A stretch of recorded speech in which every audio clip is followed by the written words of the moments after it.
S'il vous plaît, parlez-nous de la dystrophie ovarienne. La dystrophie ovarienne, le trophisme d'abord, c'est le bon fonctionnement d'un organe. La bonne nutrition d'un organe. On dit, le cœur fonctionne bien parce qu'il reçoit le bon carburant. Les organes génitaux de l'homme fonctionnent bien parce qu'il reçoit le bon carburant. Les organes génitaux de la femme fonctionnent bien parce qu'ils reçoivent le bon carburant. Si ces organes ne reçoivent pas le bon carburant, ils commencent à fonctionner aujourd'hui bien, demain ils ne fonctionnent pas. Quand cette dystrophie veut dire dysfonctionnement. Vous mettez votre main sur l'interrupteur, vous allumez, vous éteignez. Et puis moi quand vous allumez, ça ne s'allume plus, ça s'éteint, ça s'allume, ça le dysfonctionnement. C'est la même chose pour la dystrophie ovarienne, c'est la même chose pour la dystrophie du cœur, c'est la même chose pour la dystrophie des organes génitaux de l'homme.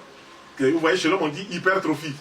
Donc, ça a dépassé le fonctionnement aujourd'hui, demain, ça gonfle.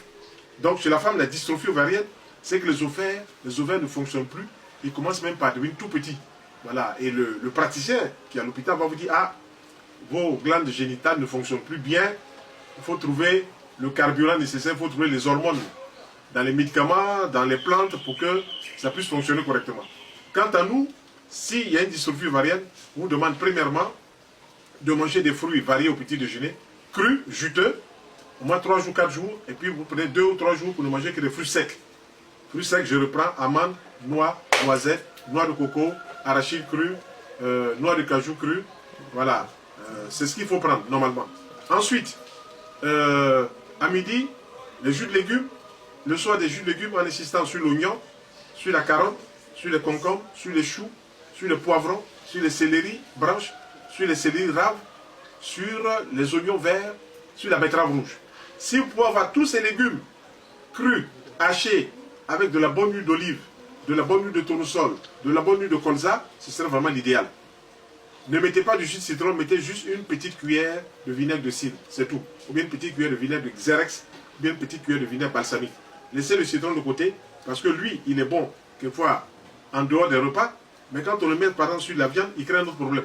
Quand on met le citron sur le riz, il crée un autre problème. Vous voyez les femmes par exemple qui font au Sénégal ou en Côte d'Ivoire un peu, ils font le riz qu'on appelle le tchèp. Ce tchèp là pose problème parce qu'elles mettent du citron sur le riz. Or le citron qui est mis sur le riz provoque des fermentations ultra intestinales. Et ce même citron mis sur le poisson provoque des putréfactions. Donc vous voyez, alors on vous mangez un plat qui vous a fait du bien, mais vous dites après je me sens mal. Donc il n'y a pas plaisir et puis une nuisance. Ou j'ai mangé le tchèp, ça m'a fait du bien, ou bien on va dire ensuite, j'ai mangé le tchèp, ça m'a fait du mal. Donc il y a quelque chose qui ne va pas.